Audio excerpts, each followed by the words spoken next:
Κυρίες και κύριοι συνάδελφοι, γίνεται γνωστό στο Σώμα ότι από τα άνω δυτικά θεωρία παρακολουθούν τις συνεδρίες αφού ξαναγήθηκαν στην έκθεση της αίθουσας Ελευθερίου Βενιζέλου και ενημερώθηκαν για την ιστορία του κτηρίου και τον τρόπο οργάνωσης της λειτουργίας της Βουλής 43 μαθητές και μαθήτριες και της εκπαιδευτική από το Πειραματικό Γυμνάσιο Κορίνθου Α τμήμα. Η Βουλή σας καλωσορίζει. Κύριοι συνάδελφοι, είναι προτασσόμενες οι ομιλίες και του κ. Αβγενάκη και όλων σας και σας παρακαλώ πάρα πολύ να σεβαστούμε τον χρόνο. Δεν συνεπάγεται ότι επειδή κάποια στιγμή είμαστε ελαστικοί στο 1 ή 2 λεπτά, ότι από εκεί και πέρα λοιπόν τα 2 λεπτά είναι κεκτημένο. Αγαπητέ συνάδελφε, κύριε Γιάννη Μιχελογιαννάκη, 4 λεπτά.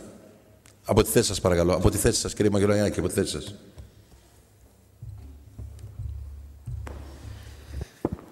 Ευχαριστώ, κύριε Πρόεδρε. Μείζον ταξικό πρόβλημα στην Ελλάδα.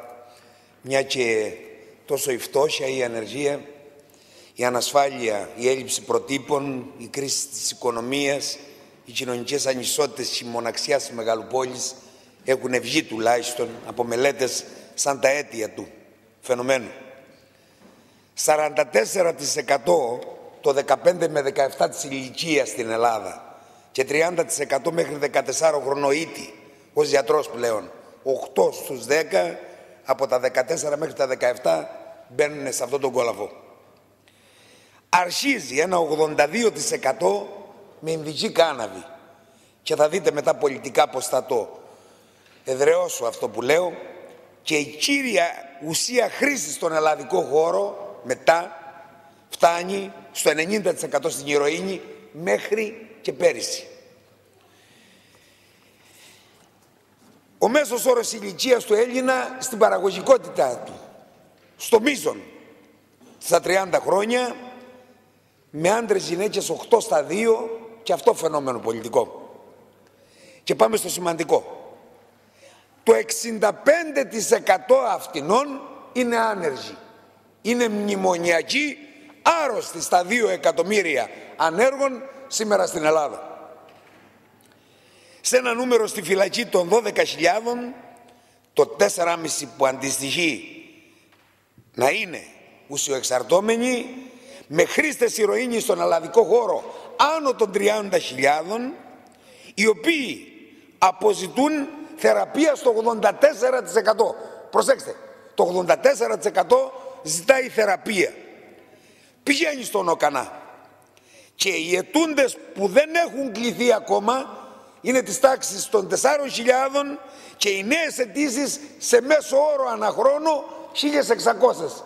Δηλαδή υποστελέχωση, ανεπάρκεια και όχι χρηματοδότηση επαρκής για να φτιάξει το πρόβλημα. Δεν φτάνει όμως μόνο αυτό. Ασφαλώς το νομοσχέδιο, Υπουργέ μου, προωθεί τη θεραπεία και όχι τη τιμωρία. Ασφαλώς προωθεί την απεξάρτηση και όχι τη φυλακή. Είναι θετικά τα βήματα εκεί. Είναι όμως ένα ζήτημα εδώ που πρέπει να το πάρει κανείς βάση για τα επόμενα χρόνια. Σήμερα, Υπουργέ, λόγω της κρίσης, οι ουσίες, οι παλιές, οι κλασικές έχουν τελειώσει.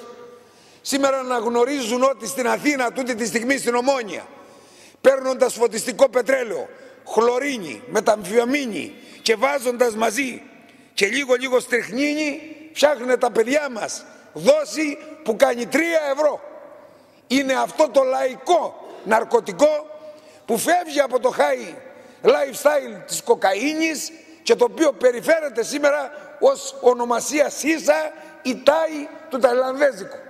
Πανεύκολη χρήση που πρέπει το νομοσχέδιο και ο νομοθέτης αυτό να το δει, μια και μπορεί να εισπηδήσει χρησιμοποιητικό θρησκευτικό όρο για να δείξω πώς μπορεί σε κοινωνικά στρώματα να δημιουργήσει προβλήματα. Ένα είναι λοιπόν αυτό το ζήτημα του εύκολου λαϊκού φόβου που πιάνει την κοινωνία σήμερα. Το δεύτερο, είδατε με τα άλλα τα μπάνιου, επειδή μοιάζουν 25 ευρώ τα 50 μιλιγκράμμ, πόσοι χάνονται καθημερινά και με στοιχεία μάλιστα κανιβαλισμού και αυτοκτονιών που είναι ένα φαινόμενο και τα δύο που στον ελλαδικό χώρο τα έχουμε ζήσει σε μεγάλα και φοβερά εγκλήματα. Δεν είναι 50.000, Υπουργέ μου, το νούμερο που το Κιθέα θέλει τον κάθε ασθενή να κοστολογείται. Σε παρακαλώ να Δεν κοστολογούνται. Σας παρακαλώ, 4 και 15. Όχι, σε ένα λεπτό. Δεν σου πρόκειται να δώσω ούτε δευτερόλεπτο πιο πάνω. Ένα λεπτό. Διότι τελικά έγινε κατάχρηση. Πάμε, κύριε. Αν με καταφύσει τώρα. Έγινε κατάχρηση. Πάμε. Με μένα τα βάζετε. Λοιπόν, δεν είναι τα 50 χιλιάρικα που κοστίζει ο κάθε τοξικομανής. Δεν είναι οικονομίστικο θέμα.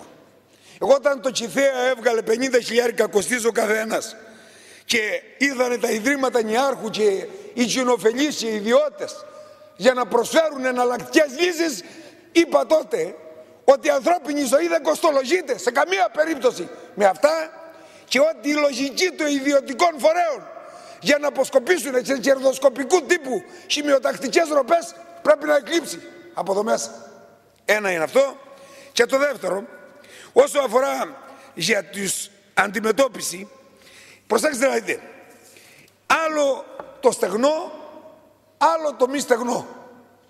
Το μη στεγνό, είτε με τη μεθαδόνη, είτε με την αντιμετώπιση των υποκαταστάτων της ηρωίνης ως φαινόμενο, είναι κάτι που έπρεπε να το είχαμε κουβεντιάσει, γιατί αποτελεί καρτέλ του κράτους μας όσο αφορά για τη διασύνδεση των Βαλκανίων και της Νότιας Ευρώπης. Είναι δύο θέματα αυτά που δεν τα έχετε αγγίξει.